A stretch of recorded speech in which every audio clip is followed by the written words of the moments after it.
Obrigada, Débora. Deixa eu só voltar aqui com o Gani, também com a Isa, para a gente conversar mais sobre o assunto, né, que tem trazido aí realmente um alerta para o mundo em relação, né, a essa situação entre Estados Unidos e China, Gani, não sei se eu estou com o meu raciocínio até confuso em relação a isso, mas o que eu entendo que parece que o mercado não está dando nenhuma preocupação em relação a esse tema. Claro, né, a visita já aconteceu, já acabou, durou menos de 24 horas, a gente viu que não teve nenhum, né, ataque especificamente, mas a gente está vendo esses exercícios militares que estão acontecendo. Ontem, inclusive, o Japão, né, trouxe ali que alguns mísseis acabaram caindo ali no seu território. Hoje, os Estados Unidos chamou aí novamente que essas ações militares da China sobre Taiwan são injustificadas. E a gente vê, né, hoje já também trouxemos a notícia que a China colocou ali sanções para Nancy, família dela, Nancy Pelosi. A China já suspendeu até, inclusive, importação e exportação de alguns produtos para Taiwan.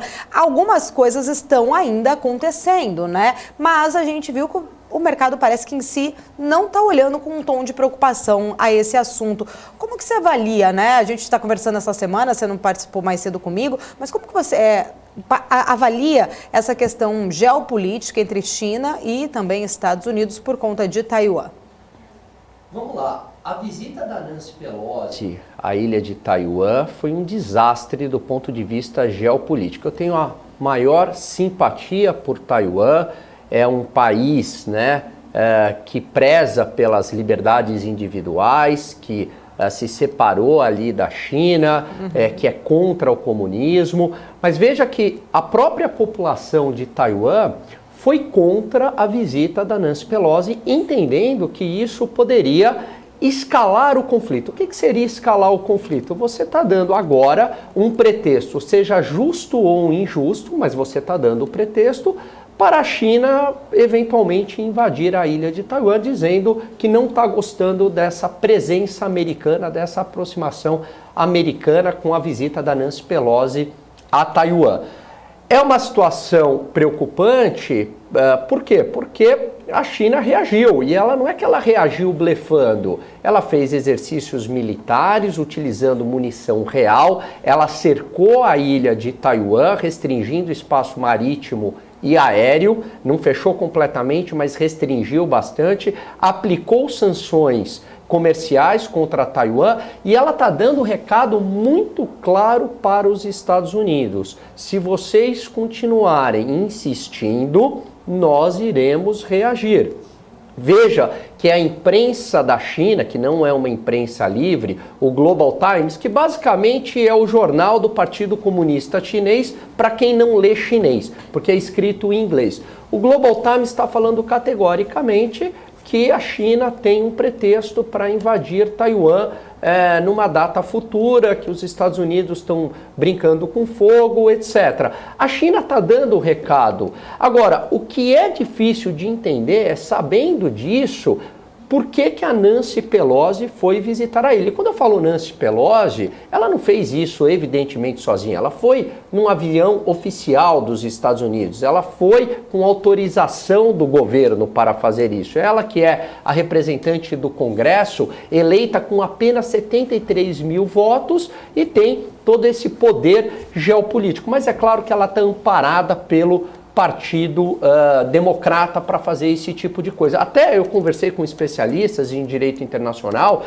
do ponto de vista legal, ela não poderia fazer isso, porque isso é uma prerrogativa do presidente da República. Em última instância, o presidente da República nos Estados Unidos pode caçar o passaporte dela e não permitir que ela faça isso. Então, portanto, ela está amparada pelo governo americano ao fazer esse tipo de coisa. As hipóteses surgem do tipo, estão querendo desviar a atenção para as questões internas dos Estados Unidos, como a inflação, que o Fed agora vai ter que subir os juros de maneira mais intensa, então vamos desviar esse foco, arrumando um conflito, uma tensão geopolítica com a China. Essa é uma primeira interpretação. Uma segunda hipótese é de que a pilhagem dos Estados Unidos em relação ao conflito Rússia e Ucrânia foi um desastre. A verdade é que quem sairá vencedor dessa guerra, como eu, o Negrão, o Emanuel, falamos repetidamente aqui no ar. Quem vai vencer a guerra não vai... Né? E muitos aqui, vinham os acadêmicos, não, em uma semana a Rússia está destruída e tal. Nada disso. Quem vai vencer vai ser o Putin, vai ser a Rússia. Então foi mais um vexame para os Estados Unidos. E agora você precisa também desviar o foco para um outro conflito, agora com a China. Essa é uma segunda interpretação também, desviar o foco. Enfim, e a terceira é aquela ideia dos Estados Unidos sendo a polícia do mundo, os falcões, né? Então tem aquela ideia da década de 90, a gente vai mostrar força, vai mostrar quem manda aqui no mundo, vai mostrar para o Putin quem manda no mundo, vamos mostrar aqui para o Xi Jinping quem manda no mundo. Então vamos fazer essas provocações que nós, Estados Unidos, aqui somos ainda essa potência unilateral. Não é mais verdade, é um erro de leitura. Essa seria uma outra hipótese. Então, os Estados Unidos, motivados por essa visão da década de 90 ainda, estariam fazendo essas interferências indiretas em Taiwan, indiretas na Ucrânia. Só que você está mexendo agora não com países que estavam destruídos na década de 90, porque na década de 90 a China estava começando, a Rússia estava completamente destruída, os Estados Unidos tinham condições de fazer isso. A situação hoje é muito diferente, o Ocidente é muito dependente da China, é muito também dependente da Rússia, não é tão simples. Agora, o que é mais curioso nessa história toda, Paula, é se a China é o inimigo dos Estados Unidos. Olha que situação ambígua, né? E os Estados Unidos apoia Taiwan.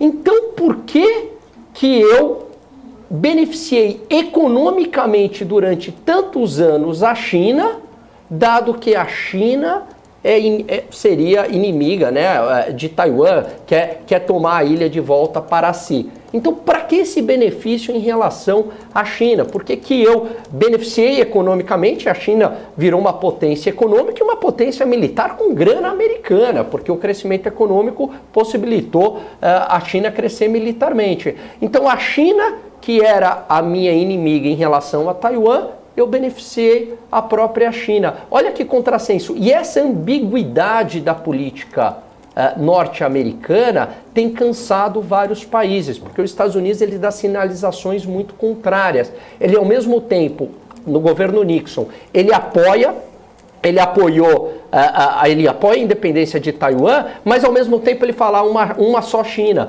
Então, são sinais muito ambíguos, né? E isso não soa bem em política internacional. O mercado ainda não reagiu porque acredita que esse conflito não vai escalar, porque os Estados Unidos não vão ser loucos o suficientes em escalar esse conflito, porque sabe que a China tem um parque industrial e os Estados Unidos depende desse parque industrial. Se escalar, começa a faltar qualquer produto no Walmart nos Estados Unidos. Imagina o que vai ser isso para a população americana. Mas no final de 2021, eu lembro que eu falei aqui na BMC, falei, olha, fiquem atentos para 2022 com a possível escalada do conflito entre Rússia e Ucrânia.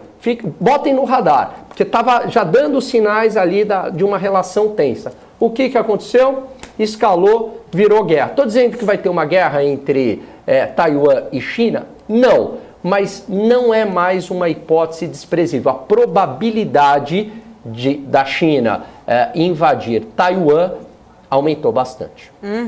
Não, e ainda, né, Gani, acho que a Isa tem perguntas, mas só para complementar, a gente não pode também esquecer, né, que os dois grandes reis aí, né, eles não podem ficar mal na fita com suas populações. É ano de eleição de meio mandato de Biden, lá nos Estados Unidos, e também Xi Jinping, né, indo para o seu terceiro mandato por lá. É claro, né, talvez seja aí realmente uma questão muito mais delicada, né, por conta das questões comerciais, mas qualquer erro de cálculo nesse trajeto, um não vai poder sair abaixo do outro, né, meio que será forçado aí a realmente tomar alguma atitude mesmo contrária por relações comerciais. Perfeito. Mas é um assunto muito delicado. Perfeito. Do lado ocidental, a população que vai exercer pressão, né? Não quero mais, quero fora esse presidente, vamos tirá-lo, tá com uma rejeição grande. Uma rejeição muito grande.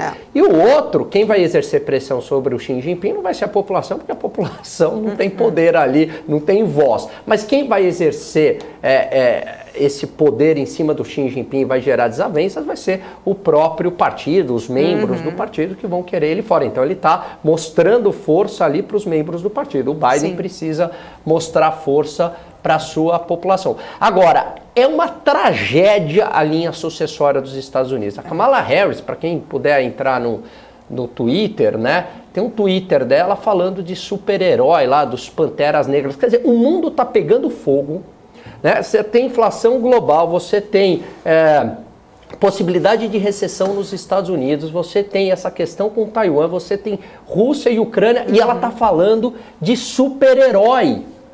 Disso é uma coisa assim completamente... Ela é a vice-presidente dos Estados Unidos, gente.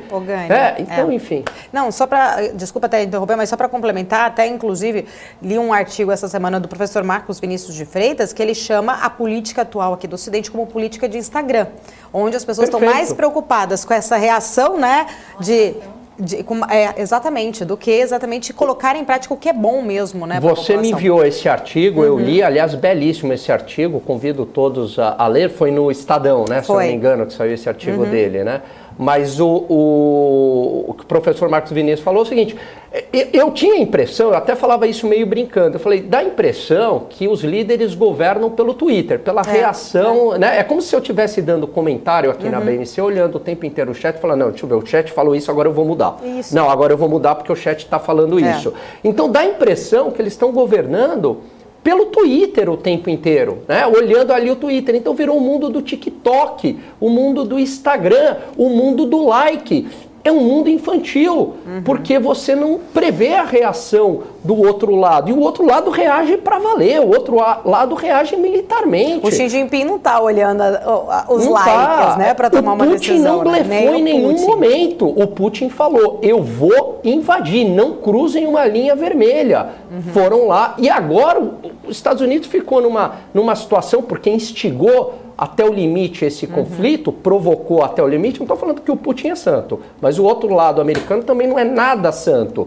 Instigou até o conflito, agora não sabe o que fazer, porque perdeu a região do Donbass, a Ucrânia está devastada, vai perder o Donbass, a população está morrendo, as sanções voltaram contra o Ocidente, e agora, que justificativa que eu dou para o Ocidente de ter instigado toda essa guerra? Santificamos o Zelensky. E agora, o que eu falo? E o Zelensky pousando na capa da Vogue, lá fazendo ensaio fotográfico, depois de ter santificado, e muita gente comprou essa narrativa, de que o Zelensky era um inocente, um santo, e os Estados Unidos estavam lutando por liberdade. Coisíssima nenhuma. E aí comete o mesmo erro com Taiwan.